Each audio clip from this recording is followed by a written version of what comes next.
நெருப்பிலிருந்து பிறந்தவள் அந்த திரௌபதி. அந்த தீச்சுடரின் பெயரை எனக்கு சூடியதன் காரணத்தை இன்று நான் அறிந்தேன். இந்த ராஜ்யத்தின் மேன்மைக்காக வாழப்போகும் இவனது நாமம் வீரசிம்ம காடவராயன்.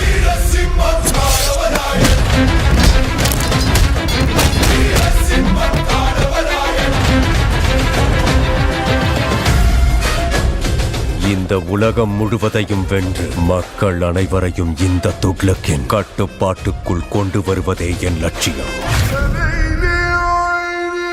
இந்த உலகத்தை நம் இறைவனின் புனித ஒளியால் நிரப்ப வேண்டும்.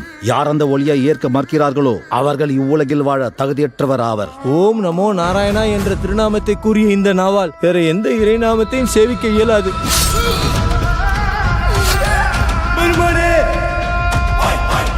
காடவராயன் வம்சத்தில் மற்றுமோர் கருடப்படை தளபதி.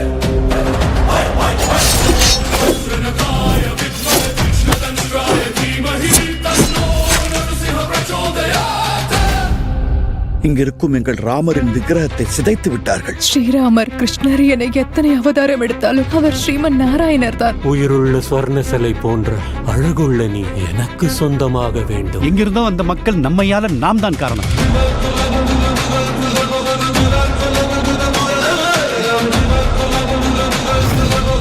வரிதர மறுப்பவர்களை மிரட்டியோ அல்லது அடிபணிய வைத்தோ நமது இறைவனை ஏற்கச் செய்ய வேண்டும். சில காரியங்களை படை கொண்டு எதிர்கொள்ள வேண்டும். சில காரியங்களை ரகசியமாக செய்து முடிக்க வேண்டும்.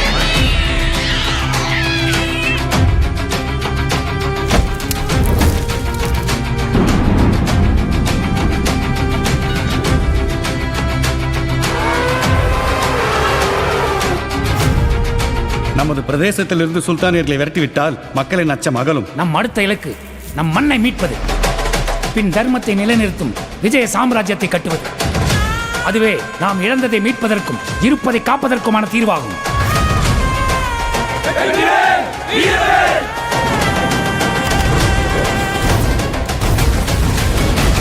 அந்த ஸ்வர்ண காமாட்சியும் ஸ்வர்ணமும் நானாலும் இந்த அரண்மனைக்கு வர வேண்டும். நீங்கள் அதற்கு பதிலாக கல்லை வழிபட்டுக் கொள்ளுங்கள்.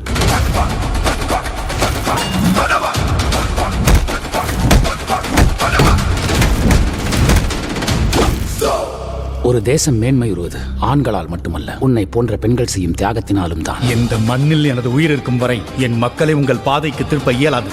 இது அண்ணாமலையாரின் மண்.